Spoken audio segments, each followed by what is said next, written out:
Welcome back to another episode of Kicking It with Coach Red, where we bring you all the news, stories, takes, and opinions about your favorite teams from the Pacific Northwest, from the good to the bad to the The Mariners. sweet, sweet Mariners, baby.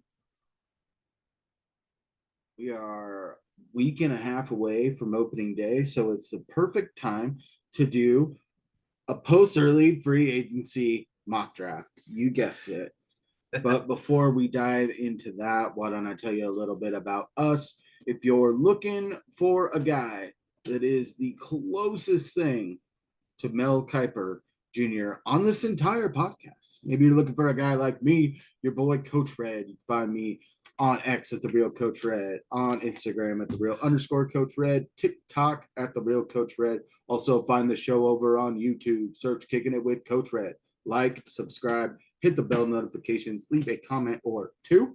And if you're looking for a guy that will get onto the coverage about day two, because he just hasn't got to that day one NFL coverage yet, the Todd McShay of this podcast. Maybe you're looking for a guy like Cain. Yes, I'm Kane. You can find me over on Twitter at Kane2406, on YouTube at Kane06, TikTok, Kane0624. Also follow the show's socials over on Twitter and Instagram at Coach Red Pod. Follow us. Do it. We're going to go into this, and I'll give you the team. Cain will give you the pick, and I will give you the little bit of a breakdown. So, to start off this draft, we've got the Chicago Bears, who currently do not have a quarterback. Where are they going to go? I don't know. Well, technically they do because they have that backup. Tyler Badgett, Yep. he's going to lead them to the promised land. And Cain, who do we have for Chicago at number one? All right, going to the Bears at number one remains the same as the last mock that we did. Caleb Williams from USC, pretty unanimous pick here. He's being mocked one everywhere under the sun, so kind of clear and unanimous on this one. Coach Red. Yeah, I don't think that there's going to have to be some major shakeups, but I think that's a little too late in the process to see a guy keep climbing.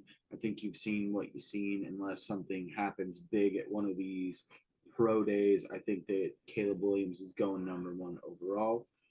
When we go number two to the Washington Commanders. Washington Commanders are going to select Jaden Daniels, quarterback out of LSU. Coach Red.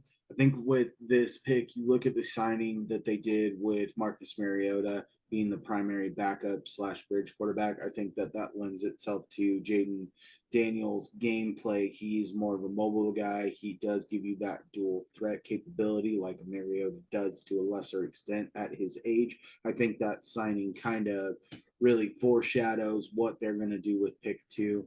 Yes, there are other quarterbacks like Bo Nix and Drake May that have some athletic ability and dual threat in their game, but I think that Jaden Daniels has that a little bit more, and probably what they're going to look for with Dan Campbell and company in Washington. And that takes us to pick three. Dan Quinn. Yep. Dan Quinn, not Dan Campbell. Sometimes got a little brother, the big brother. Pick three, the New England Patriots select somebody. All right. The New England Patriots are going to select Drake May out of North Carolina. I mean, the unanimous top three picks in the, everybody's mocked. It's been Caleb Williams, Jaden Daniels, and Drake May. Everybody else may know way more about him than me because I've never seen the tape on the kid. I don't understand why he's going to be so high in this draft, and I hope Coach Red will tell me. He's tools. He's kind of a little bit raw, like you've seen with like a Josh Allen. He's got the physical tools to do it, and especially with them shipping out Mac Jones to the Jaguars, which was a shocker. Yeah, to me. Bailey Zappe's not going to be the guy in New England. They're obviously going to target someone. They did not get someone early in free agency. Go ahead and insert top quarterback in the hierarchy and rankings that is available. Go ahead and give me Drake May. Pick number 4, the Arizona Cardinals. They are going to select Marvin Harrison Jr., wide receiver out of Ohio State. So with this pick, I think this is kind of key area for a couple of teams to move up two that will give a haul. You're looking at teams like the Vikings and the Broncos to really make some moves up in this draft. And you saw that a little bit with the Vikings getting an additional first round pick in this draft from Cleveland, them moving in and giving up some capital because they're probably going to try and couple those two first round picks. But as we sit right now, Marvin Harrison Jr., legacy type pick. He's a guy that's being looked at, didn't do any workouts because I think he knows his standings of, as wide receiver one in this draft, and he will probably be the first guy off the board. Might not be at 4 after trades happen, but we don't do trades in this. No, we don't. Yeah, he is hands down the best wide receiver in this class. Not. I mean, it's close. It's close. That contradicts hands down. So why don't we go to pick 5, the Los Angeles Chargers. After shipping out Keenan Allen over the weekend, they're wide receiver needy, and they're gonna take our boy Rome Odunze out of Washington. They also cut Mike Williams after they just signed him to a big extension. So what you look at with this team is needing a true number one wide receiver. They took Quentin Johnson last year in the first round, didn't really live up to much. And Josh Palmer, although I like some of his game, he's not that number one type receiver. Rome Odunze gives you that guy day one. He will become Justin Herbert's favorite target. Across the field, contested catches, deep balls, this guy can do it all. And I think that's what you need in this spot is that do-all type of wide receiver. So go ahead and give me him over the likes of some of the other wide receivers that we see in this class. All right, the New York Football Giants at pick number 6. And they're going with Malik Neighbors out of LSU. This one's kind of a sneaky pick. I think he profiles with what they've typically had. This could be a little bit of a shocker at some point for them with the news of Darren Waller retiring, where they might want to go to the tight end with Brock Bowers. But I think that with Neighbors, you get a little bit more explosiveness on a consistent basis for a team that needs it. This is a guy who put up big numbers, and he does have a decent size profile. It puts him a little bit bigger than the rest of the guys that they typically implored out there on offense. So go ahead and give me Malik Neighbors at pick number 6. Pick number 7, going down to Tennessee with the Titans. They're taking Joe Alt out of Notre Dame. So this was a spot, I think, in the last one where we went wide receiver, but with them bringing in Calvin Ridley, I think that reduces that. I think that they want to make sure that they're giving everything they can to see what they have in Will Levis. You have a new coach and Callahan in the building and knows how important tackle play is when you've had a good run with that in Cincinnati. So go ahead and give me Joe Alt, who can come in and start at tackle for you right off the bat. I like it. Pick number 8, Atlanta Falcons. They're going to go Quinyon Mitchell out of Toledo. This is a guy that's really shot up the board. And I think that the Falcons, with their signing of Kirk Cousins, are kind of in a spot now where they're kind of in a spot where they can move back a little bit and gain more capital and still get the likes of Quinyon Mitchell. For me, he's a guy that's really rocketed up the board and has really kind of distanced himself to become cornerback number 1.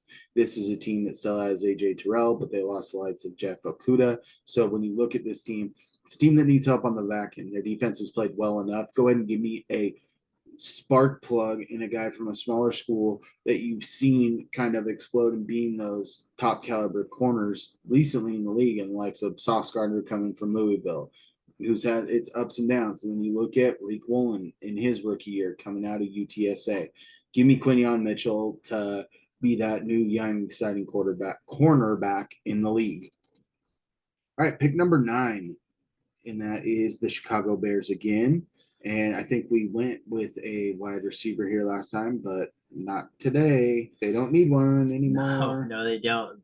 They do need interior defense though, so they're gonna take Byron Murphy II out of Texas. I think with Byron Murphy, he gives you a lot in the interior game. With them going and making the trade and getting Montez Sweat last year, and him leading them in sacks and only playing half the year, I think that shows that they've got a little bit more depth there. Go ahead and pair someone with him that can be disruptive in the middle. And this is a guy that is phenomenal in the middle. And go ahead and insert this with a team you traded for Keenan Allen. You get your quarterback of the future in Caleb Williams. Now let's solidify that defense a little bit more because that is going to be an area they need to improve. They've done things on offense to help move the needle for me. So go ahead and let's put a impact defensive lineman on this team. Pick number 10, the New York Football Jets. Jets. They're going to take Tylese Fuaga out of Oregon State. Another tackle here. There's been no qualms that this has been an area of need for the Jets, I think, especially with Aaron Rodgers coming back. You need to make sure that he's staying upright. This is a guy that was an absolute stud. He profiles as a right tackle in the NFL. Just a baller, and I think that he's really ratcheted himself up. You could see the likes of the kid out of Penn State fall here if they're looking for a little bit more true left tackle, but I've liked Fuaga in his tape playing at Oregon State, so he gets a little bit of bump in this mock draft from us. Pick number 11, the Minnesota Vikings. They are going to go with Michael Penix Jr. out of Washington. Got to keep him in purple, right? And I cannot, in good faith, mock J.J. McCarthy above Michael Penix Jr. I think that Michael Penix is the more NFL ready quarterback. And when you look and you're going to keep Justin Jefferson on this team, you need to have a quarterback on this team that can get the ball in his hands. And Michael Penix can do that in a variety of ways. They've got a pretty solid offensive line here, too. So that's a big key when I'm looking at spots for Michael Penix Jr., where I think he can excel because he's going to work in the pocket. So go ahead and give me Michael Penix Jr. and let him just unleash havoc to Justin Jefferson game in, game out. Pick number 12, the Denver Broncos. Another little QB run here. J.J. McCarthy out of Michigan. And this is a team that I think has a little faith in Jarrett Stidham, and I think that McCarthy needs to sit. I don't think that he's ready to come in and start right away. But he's also a project type guy. I think we've seen the tools, but we need to see it on the field more. So being able to learn under Sean McVay, who can be a hard-nosed coach, guess what? He comes from Michigan under Sean Payton. A little hard nosed. You saw that with Russell Wilson this last year. So when you insert JJ McCarthy, who's been around a tougher nosed coach in Harbaugh at Michigan, I think that this is a good chance for him to learn, let Stidham start a little bit. And this team's going through what I would call a massive rebuild right now with them shipping off Jerry Jeudy and just with what this is, cutting Justin Simmons. This team needs a lot of taking all that money from cutting Russell Wilson. They're going to be in cap trouble, so going and getting a QB now that you can hopefully build around after he's got something under his belt is going to be key, where you can clear up that cap here in a couple years and really put some weapons around him.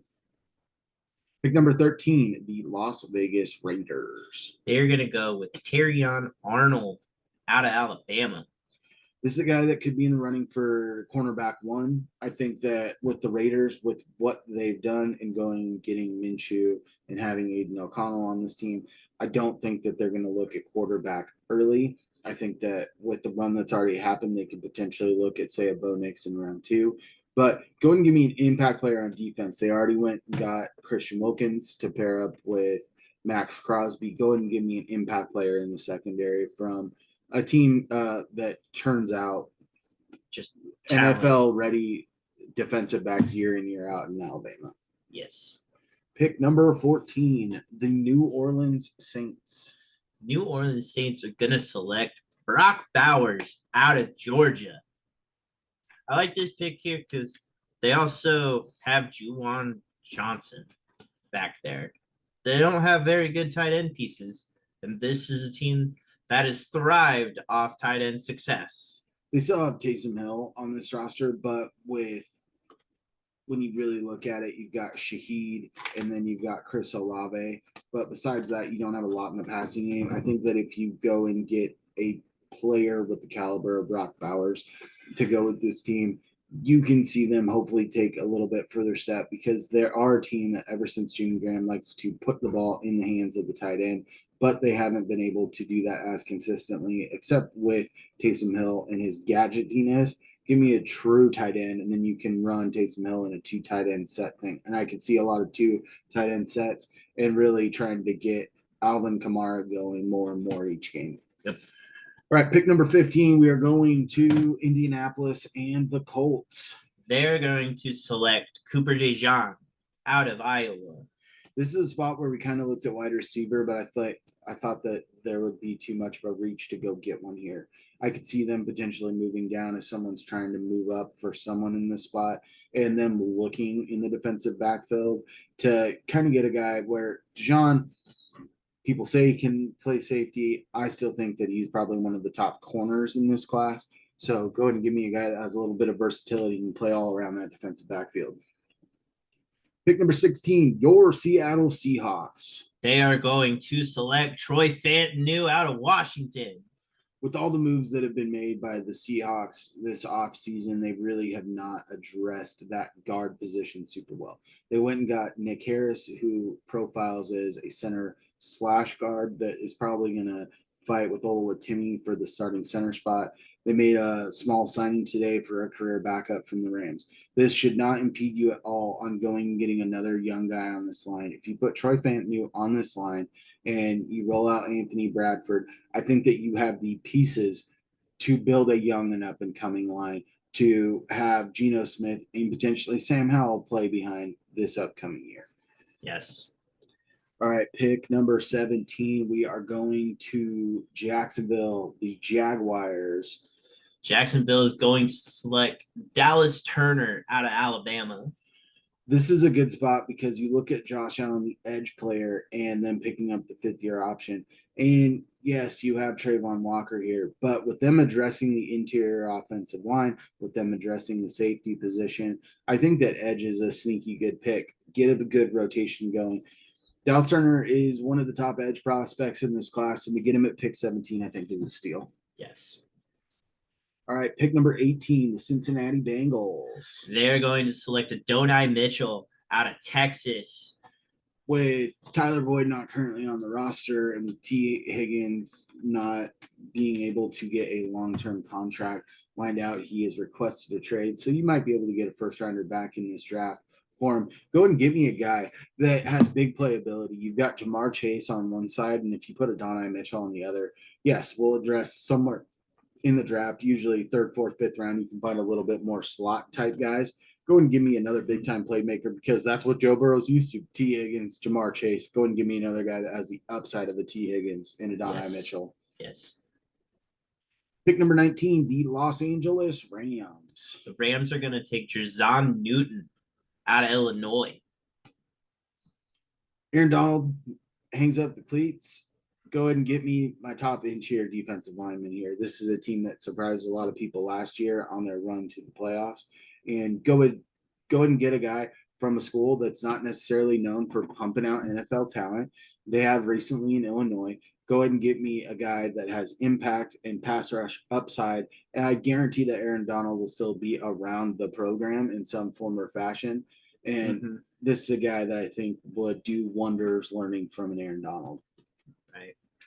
Pick number 20, the Pittsburgh Steelers. They're going to select Brian Thomas Jr. out of LSU. A little bit smaller frame with them shipping out Deontay Johnson, I believe it was, to the Titans as well. So going and getting a possession type receiver with a lot of yak ability like you had in Deontay Johnson gives that safety kind of Tyler Lockett-esque feel for Russell Wilson or Justin Fields if he takes over that, which he had a ton of guys that ran short yak routes when he was with Chicago. So you traded away from a position that I thought you were pretty well set on. So go ahead and bring me in a younger guy with more control.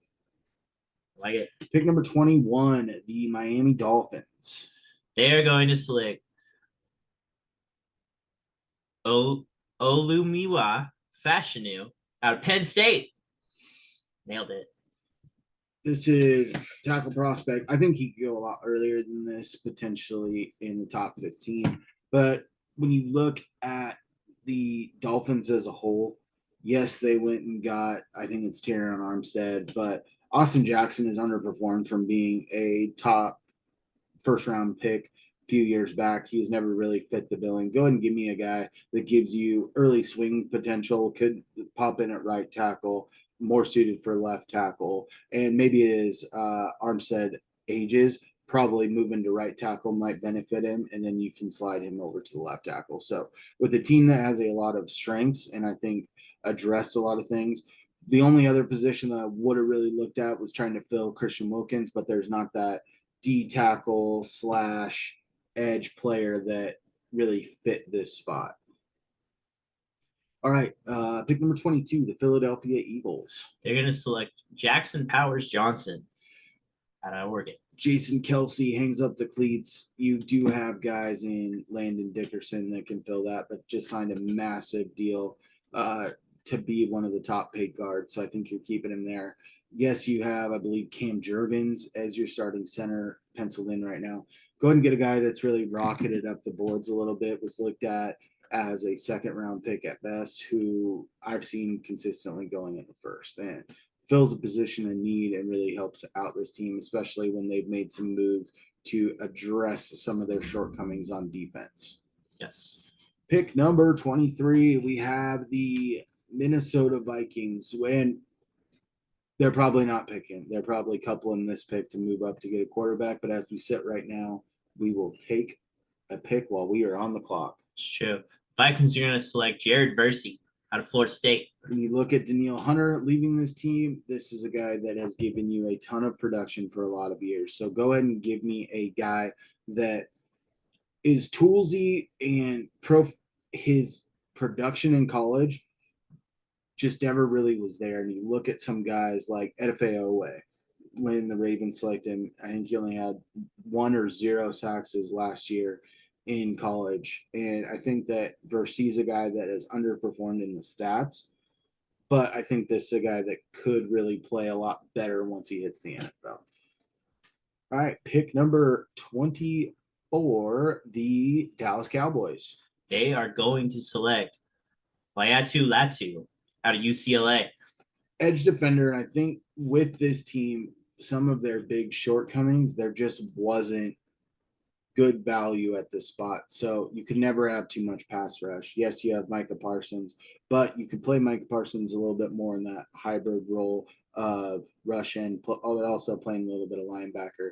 Having Latu on the field at the same time, this is a guy that has done nothing but produce since his time at UCLA. This is a guy that really adds a little bit of juice, because when you look at the glaring holes on this team, you're looking at running back. We're not taking a running back in the first round in this draft. There's not a guy worthy of it. So let's go ahead and get an impact player on defense to especially go in where you've lost a lot of your defensive staff.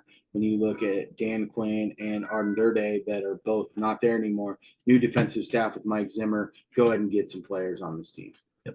Yep. All right, pick number 25, the Green Bay Packers. They are going to select Amarius Mims out of Georgia.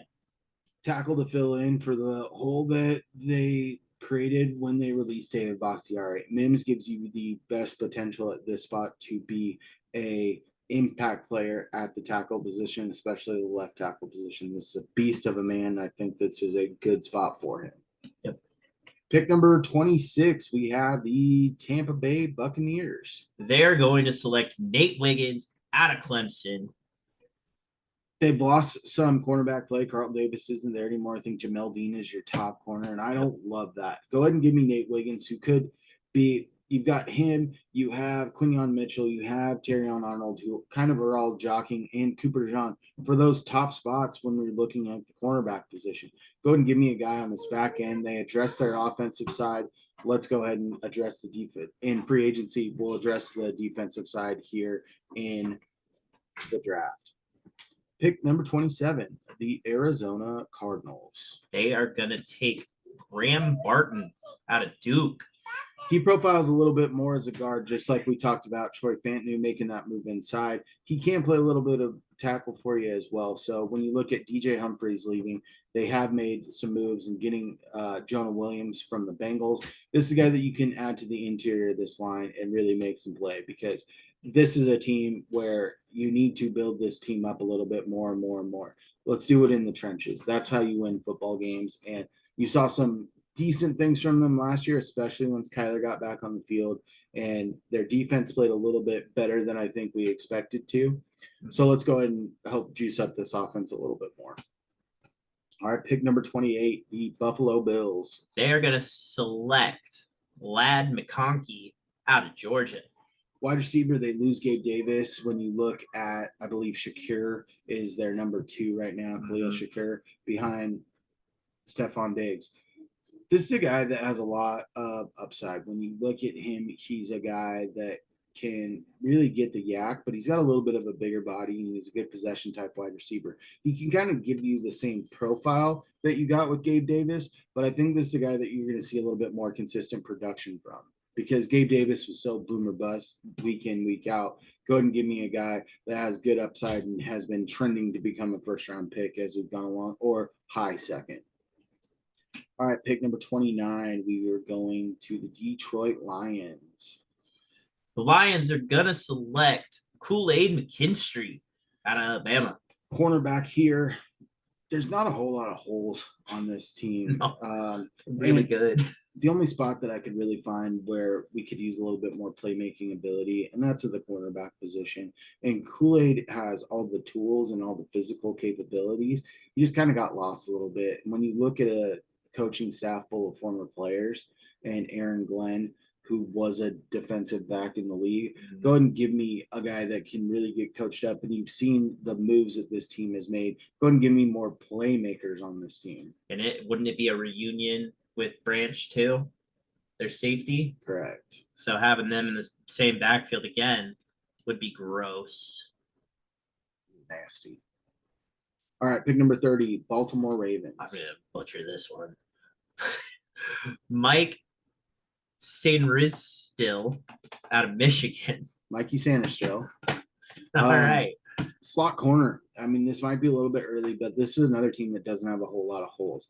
He can potentially play a little bit outside for you, but if you're looking at this team, really the biggest spot where I saw a deficiency was nickel corner. Sanistrell has been working his way up. He played phenomenally down the stretch for Michigan and absolutely balled out in the college football playoff.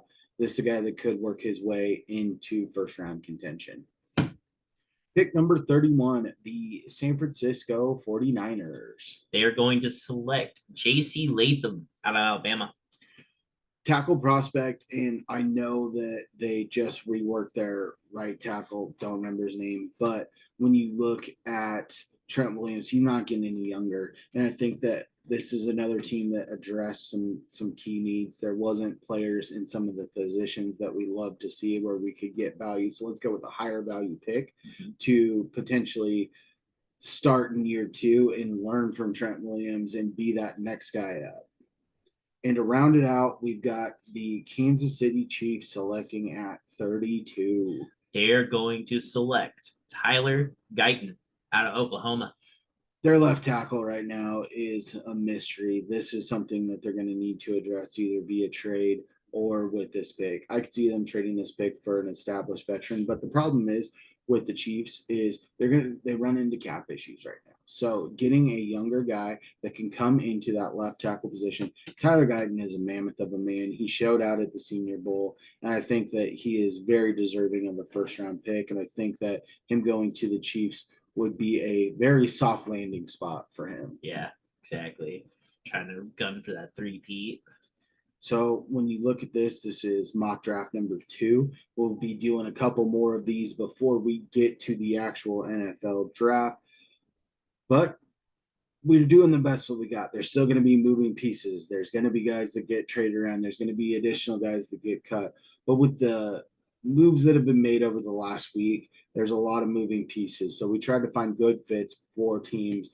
And there's going to be some of these. We might even just have a really fun draft where we just want to pick guys because we want to pick them for fun. that we think that would be cool to be on the team and not just do a predictive mock Yeah. like we're doing today. Right. Yeah. So that's it.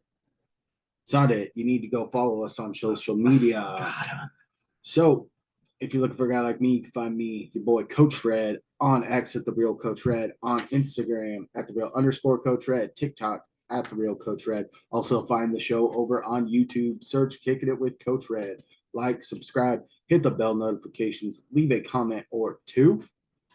And Kane, where you at? you can find me over on Twitter at Kane2406, on YouTube at Kane06, TikTok Kane0624. Also follow the show's socials over on Twitter and Instagram at Coach Red Pod. Follow us. Do it, freaking do it. And as always, stay fresh. Stay fresh, peeps. Peace.